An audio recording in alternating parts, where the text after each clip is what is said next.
Hello, everyone. I think just the title of this session may turn some folks off.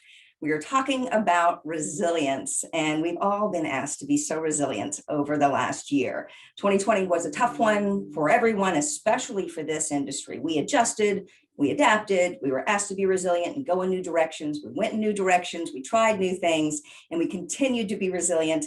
And this conversation around resilience continues. And the question is, are we done yet? Are we there? And the answer to that, unfortunately, is no, we're not. Resilience is not a destination. But the good news is we are all stronger on the other side of this. We all learned a lot in 2020 that you may not even realize that you learned.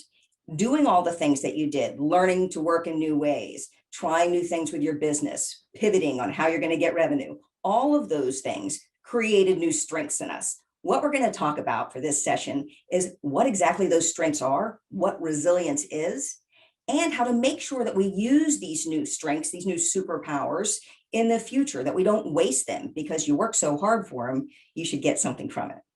We're going to start this discussion here in my hometown in Charleston, South Carolina. And my slide is not advancing. I apologize. We're going to begin in Charleston, South Carolina. Let me fix this real quick.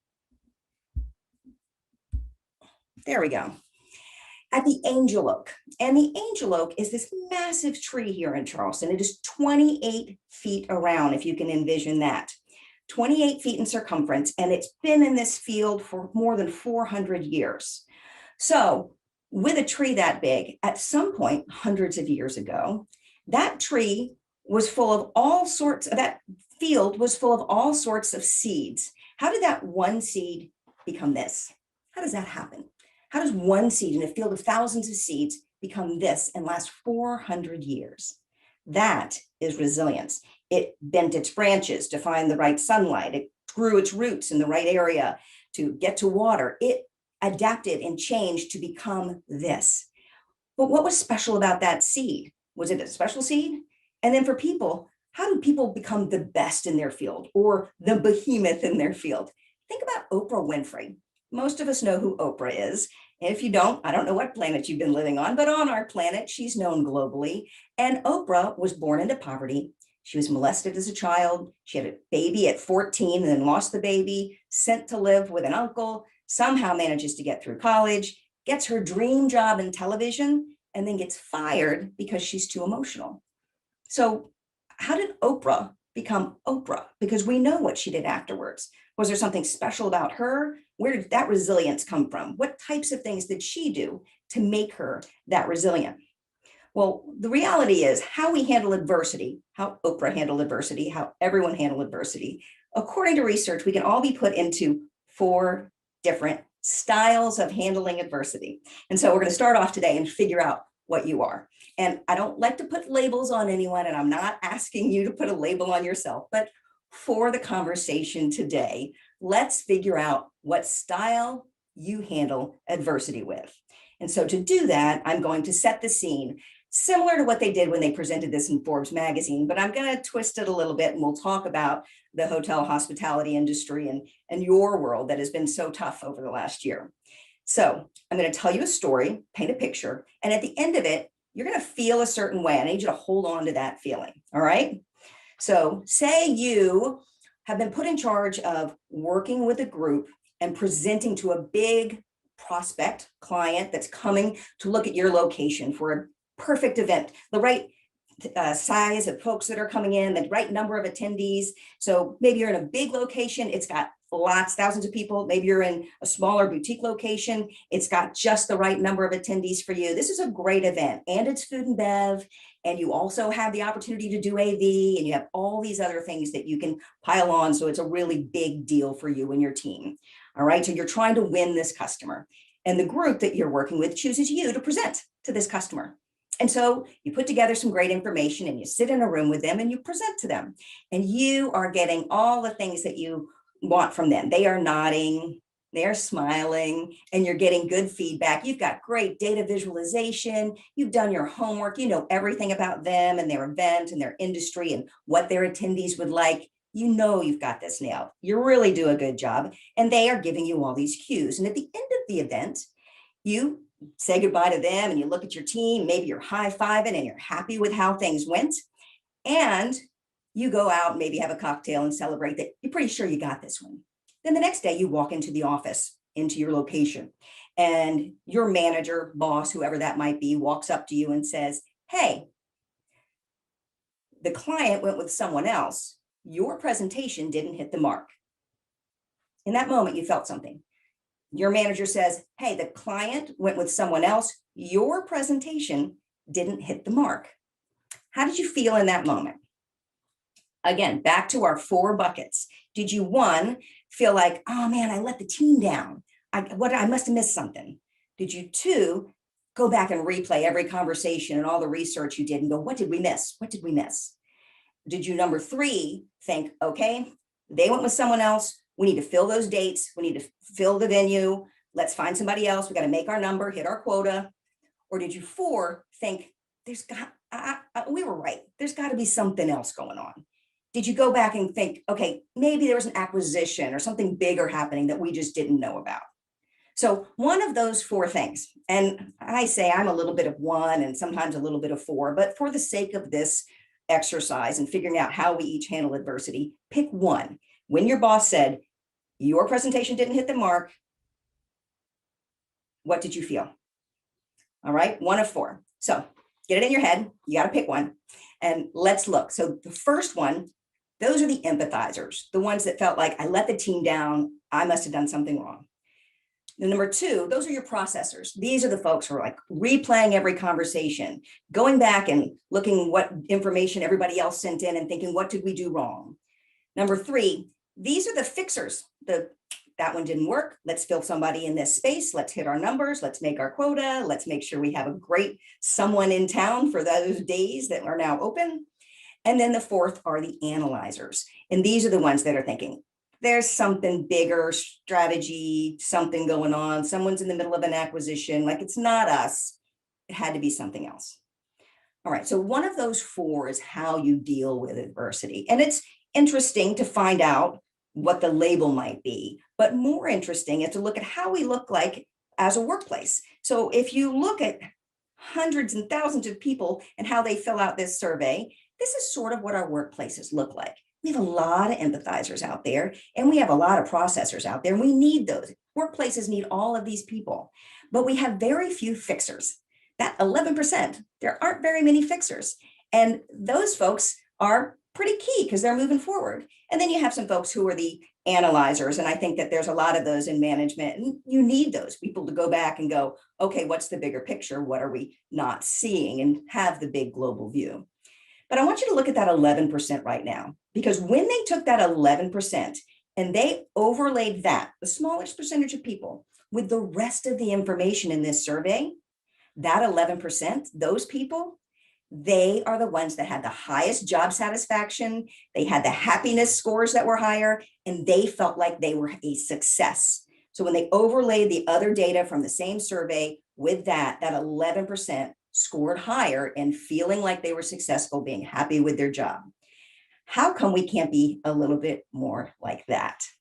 So we know it's not all going to be sunny days. We know storms are coming. Yet we spend a lot of time processing and analyzing and trying to figure out what went wrong instead of just going, oh, here comes another storm, managing through it and moving forward.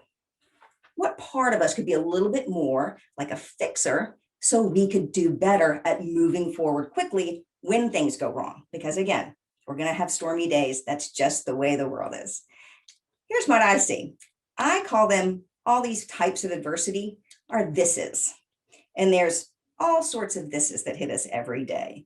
This is the adversity. There's little adversity thises, lowercase THIS. These are things you just get up in the morning and you have your day planned, but maybe you spill your coffee on your outfit and have to change, or you hit traffic on your way in, or maybe your kid's school calls in the middle of your big meeting. They're just things that weren't planned in your day that you have to deal with to keep moving forward. Those are the little thises. And then there are the bigger thises, the capital THIS. And these are things that may sidetrack you for more than just a few minutes or an hour. These could sidetrack you for days or weeks or even months. This could be losing that really big client. That's a big this. or getting injured. Maybe you break your leg at the busiest part of your season and you have to hobble around and figure out how to get around with a cast on. Or maybe you get sick and you're sick for a few weeks and you get behind on things. Those are all big thises that will take your plans and you'll have to work through them and you'll take your plans in a new direction for a little bit, but you're back on track. And then there's the big thises, the capital T, capital H, capital I, capital S's, the big thises. Those are the things that sidetrack your plans, sidetrack your story, sidetrack your life, and they take you in a whole new direction. The big thises, those are the adversities that are large and take your story and maybe your organization and your whole world in a new direction. Well, I am here to tell you COVID was a big this for all of us. We all had to make changes. Nobody woke up on January 1st of 2020 and said, my goal this year is to survive a pandemic. We had plans, we had all sorts of exciting things lined up, and those things went away. COVID was a big this for all of us. It is a huge adversity. So when we deal with a big adversity or a big this, we actually go through the stages of grief. And here's why this is important. And think about your last year. Think about the last year. You did all of these, I'm guessing. So at first, when we got, when they started telling us we couldn't do things and shutting down airlines or making people make changes, there was this denial, like, it's not going to hit me. It's not going to hit my organization. We're going to figure out something. We were in this denial for a little bit. And then events started canceling. Flights started canceling. The world started changing. There was this anger, like, you're kidding me. They're canceling this big event that I worked so hard to get here. The world is changing really fast. There's anger around, I can't do what I had planned. So you went through the anger phase of grief. And then we all went through the bargaining phase. Do you remember the bargaining phase? If we just wear this mask for a few weeks and we all behave, we can get back to our lives. So we all did a little bit of bargaining. And then the depression piece. And if you are one of the rare people who got through the last year without ever getting depressed, more power to you. But most of us went through days, even me, who's pretty optimistic, went through days where there was some type of depression where I was just not dealing with the fact that the whole world had changed. And some of us started off really optimistic. I started off working out and doing a lot of great things, doing a bunch of research with the extra time. And then it kept going and going. And then I got to the depression piece where I would just binge watch a little Netflix and drink wine and go, let's get out of this. So we all bounced around for this. Maybe you were furloughed and then fired. So maybe you were angry for being furloughed, and then you went back up to anger again when you lost your job or your company went under. We don't stay in the same place with the pieces of grief and the stages of grief. We bounce around in them. But the most important stage is this last one I haven't talked about yet, this acceptance. And when we look back over the last year at the companies and the individuals who have done the best, they're the ones who got to the acceptance first. The ones who bounced around in those and got to acceptance, made a change, went in a new direction, and created new success. That is really important. Now, what's the key to getting to that acceptance piece? How do we get there? A little bit more like the fixers. How quickly can we get to the acceptance and move forward? How do we know how to do that as if we haven't been through a lot of adversity? Or who can we ask for the answer to this? Well, this is where I need to share with you my story. So I'm not sharing this to brag, but this is helping me set the stage for why we know what the key is, because we need to talk to someone who's had some great success and someone who's had some really big misses. And that'd be me, one of the many people who have, but I will share mine to make this point, to share this analogy. So I was early on in my life an elite athlete. I was a member of the USA Gymnastics team, and then I competed for one of the top college programs in the United States. And then I went on and got into television, and I was an investigative journalist, won a lot of awards as an investigative journalist. And then I was a popular news anchor. And then I won an Emmy for the best news anchor in the Southeast. Great success in television. And then I jumped from TV to tech, and I got into a software company. And I jumped in at about 200 people, the startup. And I was part of the leadership team for 10 years. And we took that company at about 1,200 people, and we took it public. And I was the vice president of marketing during the company's IPO. When we flew up to New York and we rang the bell at NASDAQ, I was the head of the marketing team. And Forbes magazine said it was one of the top tech IPOs of the year. So great success. the success comes with some big thises. So this is how I got into talking to you today. I was on the US Gymnastics team and went all over the world, Japan, Hungary, Germany, Australia. But the year of the Olympics, I didn't make the Olympic team. And I felt like my life was over, that I'd wasted my time, that this was, just, I was embarrassed and I was humiliated because I put my whole life into it and I didn't make it. And then I went to college and competed, got myself going again, and then I blew out my knee. So I ended up, that's me on a mat after a beam dismount with the paramedics and my coach around me. And I ended up losing my sport, could not compete. That was the last dismount I ever did. And I couldn't compete any longer. And so once again, I was in this point where it was big this, took my life in a new direction, wasn't sure what I was going to do with my life. Found myself loving television, got in there, loved what I did, won a lot of awards. And then one day I get called in as a news anchor. I get called into the boss's office and he says, hey, we're releasing you without cause. And then a nationwide budget cut. They had looked at, we've done this, some of us force ranked people. I didn't know at the time, but it was force ranked and I made a certain number and they just let people go. So I was let go. And it felt very personal at the time. Another big this had to go in a new direction. I got back into television and had some more success. And then I was involved in this really horrific accident that we'll talk about a little bit later, but the biggest this in my life that gave me a very different perspective on all this. And after that, I went and got into tech. And so when I got into tech, having gone through those thises, I had some huge success, partly because I had this weird superpower. I just had this strength that I didn't know I had. So with this and in tech, I became this person that people would go to and they'd say, what's the key to that? How do you reinvent yourself? How do you jump to something new and then find even more success on the other side? What's the key? Well, I thought I had the answer to that. And I would tell stories and I would share some of the things I'd been through, or I would maybe talk about stoicism or cognitive behavior or mental toughness and different things. But I really didn't have a good answer for what the key is. And that has led me to here with you today. I left corporate, and for the last few years, I've been researching and talking with individuals and companies, heads of companies and industry organizations about what makes people resilient. And I've gone down this path and what makes people have success on the other side of any type of failure or any type of fall. And the word I got to is resilience. And I got to this word before the pandemic, but think about this. In the last year, we all watch TV, no matter where you are in the globe, this word kept coming up and came up in different languages, this word resilience. And it's one we probably hadn't used nearly as much as we did over the last year during the pandemic. And the reason is there's plenty of speakers out there that talk on grit and persistence and these other key phrases.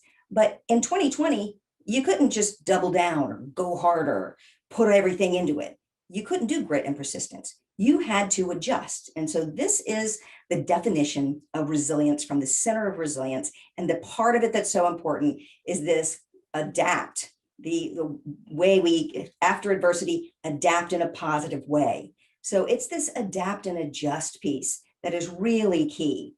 And that is what we can all do more of. Here's how I look at it.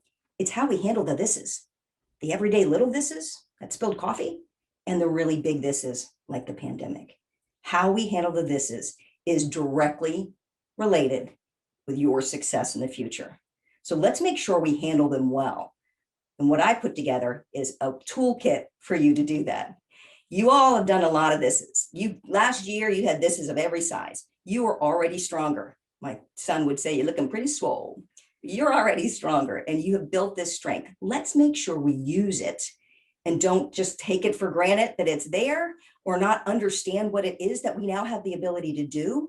So we're going to look at how we use these thises. And to make it really simple, I put a fun acronym on it, and we're going to say we're going to keep our cool.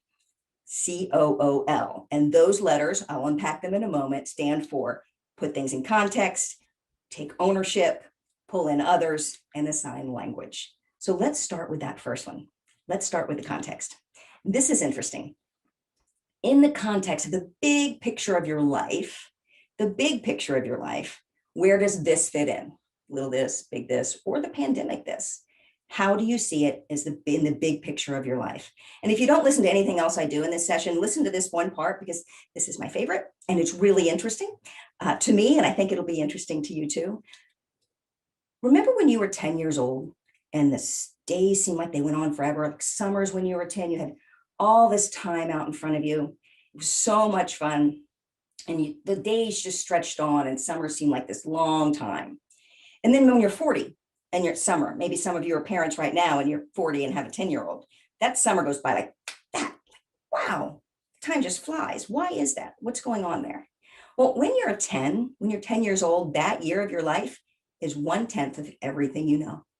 That year, 365 days is 1/10 of everything you know. And when you're 40, that 1 year of your life is 1/40th of everything you know.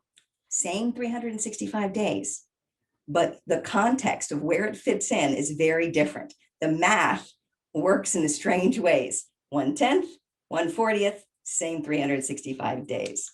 So let's look at your life. And I did mine on a timeline, but I really suggest you do this as well. Put where you are, put your life down on a timeline. And for me, I put the resume stuff, the big chapters of my life above the line. And then down below, I put down the big thises in my life, things that took me in a new direction. Now, you could also put in places you've lived, relationships, all of that into your timeline. But for me, this is what my timeline looks like. And I threw in parenting kids because I had kids at home from 30 to 50, and I'm in my 50s now. So I sort of just let it go off in the future. This is what my life looks like. You would do the same thing. But look at the math here. When I was a gymnast and I lost my sport right before I turned 20, that was 75% of everything I knew in my life. Of course, it felt like my life was ending. Of course, it felt like it was huge because it was everything I knew about life at that point. But now in my 50s with kids home and parenting, it's that gymnastics piece is only 28% of my life. And the time parenting kids is more. So I put this in front of you so you can think about the big things that happen in your life and where you are. Maybe you're much younger. If you're in college right now, those 4 years at university, they seem like the most important thing in the whole world. And when things go wrong, like it really rocks your world. But in the big picture of your life, they look different. And for me, this is my favorite part of this.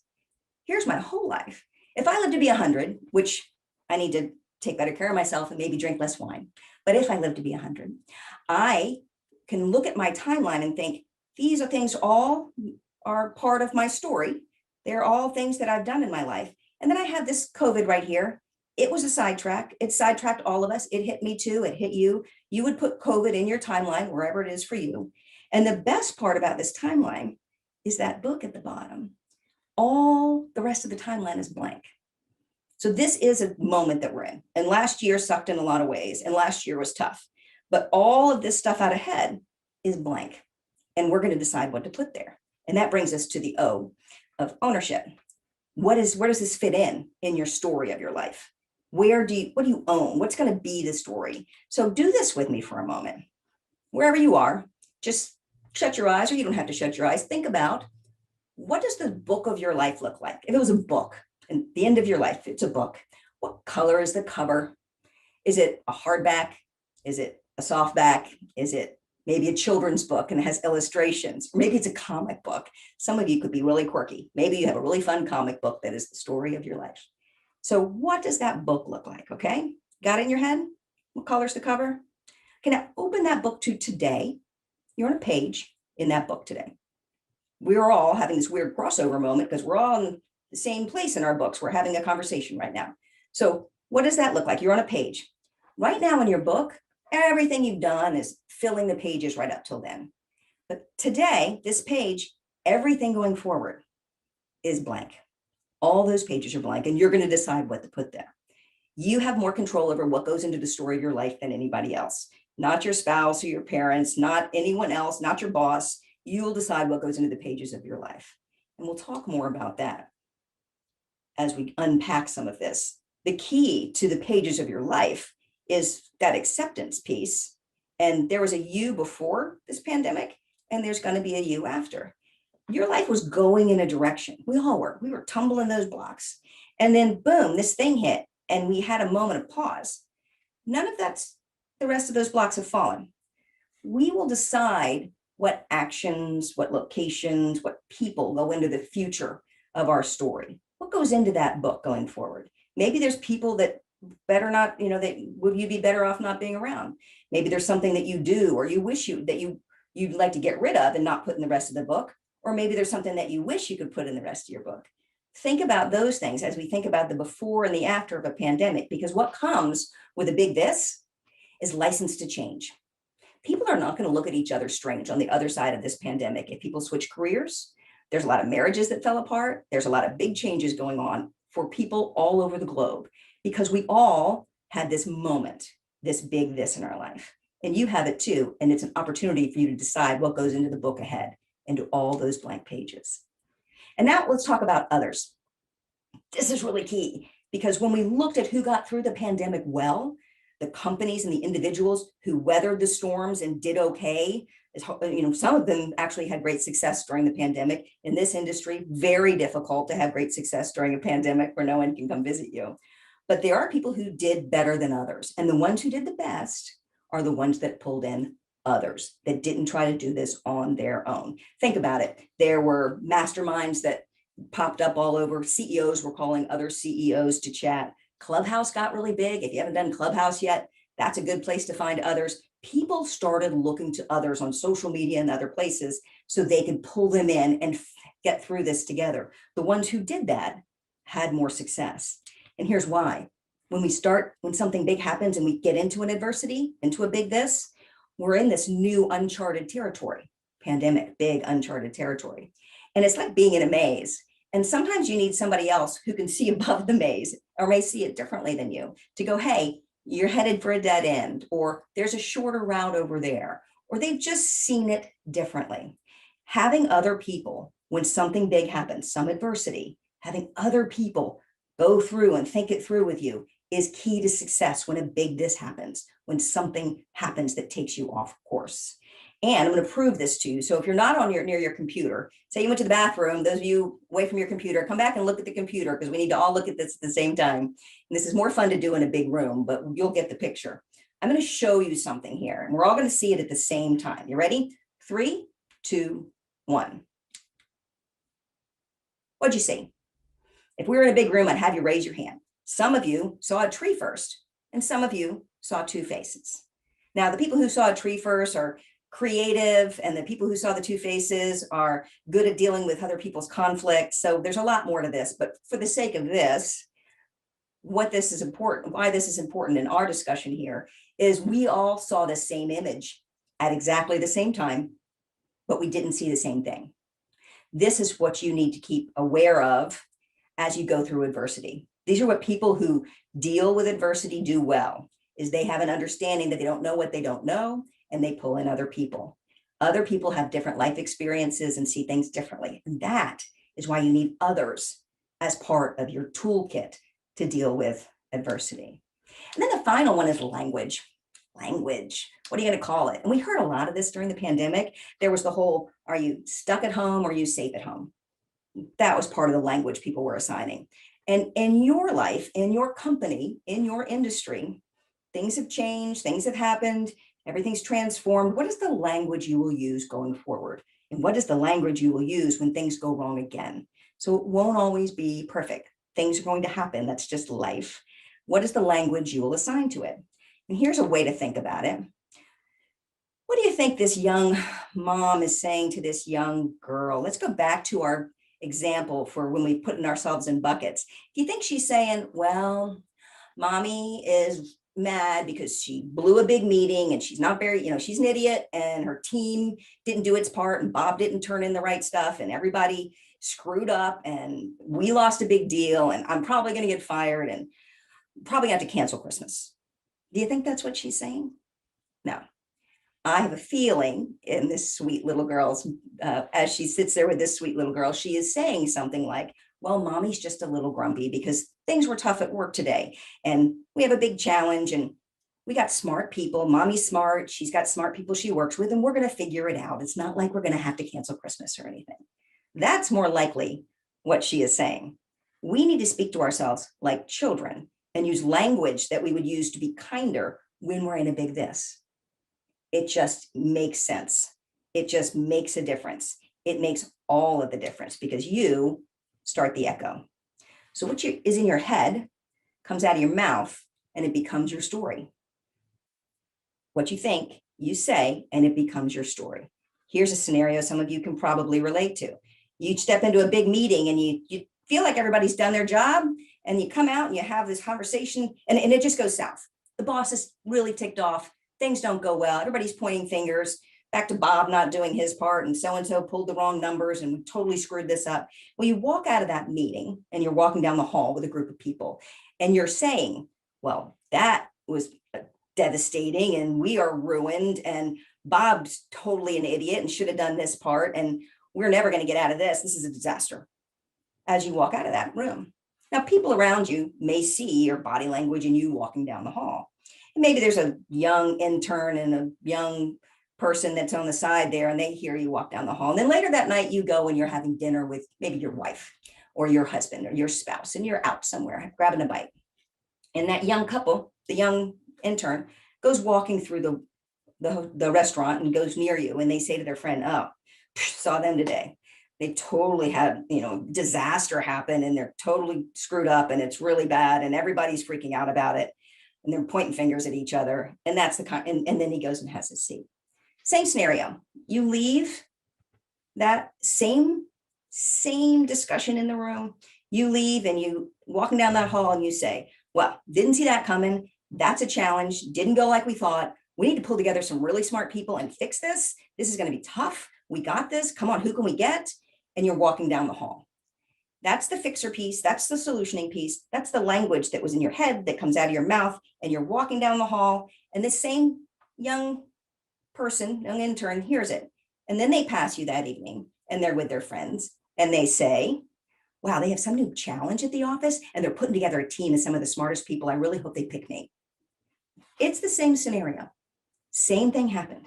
The language you use is really key when things go wrong. And as we look at the big thises and the adversity and the year behind us, we still have many opportunities to get it right going forward. So keep this in mind as things go wrong. If you were a leader, or if you are just a parent, or not just a parent, or if you're a parent, the things that you're in your head come out of your mouth and become your story. So those are the big superpowers. Those are how we keep it cool. We put things in context. We take some ownership, we pull in others and we assign the right language. That is how we get through adversity, how we get to acceptance quickly and we move forward and we have success in the future. Now, I could just end here, but this is really key for me to share at this moment. I left out at the beginning of this, the story that has me really knowing that this is true and that this works. So it's always a difficult story to tell, even here virtually, but I'm going to share it now because it's important.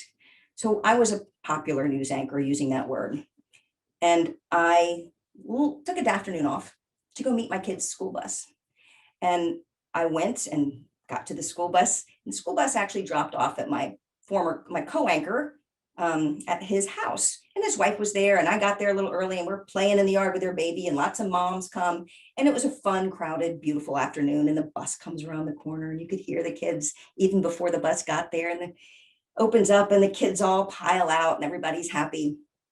And then we all visit for a minute more, and then I gather up my kids and everybody, all the other moms gather up their kids, and we jump in our cars or we walk back to go where we're going. And I had driven because I was going to go run some errands. I'm like, come on, we got to go. Kids get in the car, we buckle everybody in, and I go to leave. Well, in the hustle and bustle and lots of kids in the crowded space, no one had noticed that my dear friend and co-anchor's wife, that their baby had crawled next to the tire of my car. And I backed up. So in that moment, I went from world-class athlete and popular news anchor to the lady who ran over her best friend's baby. Now, I'll get you out of this really uncomfortable moment here very quickly. He lived miraculously. His face and his skull were crushed, but lots of surgeries and lots of prayer, and lots of years later, he's 17 now, and he's a healthy, happy high school kid, and he lived. But in the years that followed, the months that followed, or even the days that followed, it was a very tough path. And I used these skills. I had to go through and do all of these pieces. And it wasn't until I really started digging into what makes success and how I went from there to ringing the bell in NASDAQ and having huge success did I realize I built these superpowers. And let me show you how that is. We'll start at the bottom. We assigned language. So we called it an accident. We got through it together. And we talked about he's healing and he's on his path to recovery. And we pulled in others. We worked with each other to get through it. We had good therapists. We relied on family and friends, and others helped us. The whole community held prayer vigils. It was a big part of what the community went through together. Lots of others in that. And we took ownership. We looked at the big story of our life, the story of my life. I didn't want that to be my whole story. I didn't want that to be on the cover. I wanted to be a full life story, and I wanted to figure out where that fit in. So that became a path for me. I went back on the air with my co-anchor for a year. We sat there side by side with each other to make sure that our stories became a story that we could tell and we were proud of and confident with. And so as he healed and we went on the air together, our story unfolded. And then context. When I look at my timeline, that is just part of the big, long timeline that is my life. There were very dark days after that, and I almost ended my timeline there. And that is why I share the story, because even if something really big happens, a big this, as horrible as that was, or maybe you lost your job, or maybe your company went under and you're just trying to dig out of this. We heard so many people yesterday in all of the sessions talk about all the adjusting and the changing and furloughing and the things that had to happen in this industry. Even if it really was horrible, this isn't your whole story. What is your story? What is going to be your story in the future? What is that going to look like? You are going to decide. This pandemic is going to be a piece of it. It's going to be a crappy chapter for a lot of people. And on the other side of it, it's going to be different. 5 years from now, when you are, hopefully we're all back out and about and we're grabbing a beer and eating some pizza. 5 years from now, when we all get together with our friends again, we're going to be telling stories about how you got through the pandemic of 2020. It's going to be a story that you tell. It is not going to feel like it does right now. It's going to be a story that you tell. Similar to when we all have our 9/11 story, especially here in America. If you have a 9/11 story, we know where we were when that happened. And sometimes the conversation will go to that and everyone will tell their story of where they were and how that went. Well, this is global. Everyone's going to have a pandemic 2020 story. And your story is uniquely yours. What is that story going to be? How are you going to tell that story? You have an opportunity still to make it a story that you're proud of. And that's my challenge to you today. Today, in the book of your life, you're on a page. So today, when something happens, a this or a bigger this, or maybe a big this, and unfortunately the big this is still are coming. This won't be our last one because that's life. But when something happens in your life that is not planned, maybe it's just spilling coffee or traffic, or maybe it's bigger, just know, keep your cool. Keep your cool. Remember that acronym, put it in context, take ownership, pull in others, and use language. And think about where it fits into the book of your life. Those little disses that can take so much energy from where we want to go and can take so much out of our day. Those little disses, they don't even make it into the book. How we handle the thises is directly related to your level of success. How you handle the little ones and the big ones will be directly related to your level of success and achievement in the future. And I wish you all the best. Thank you.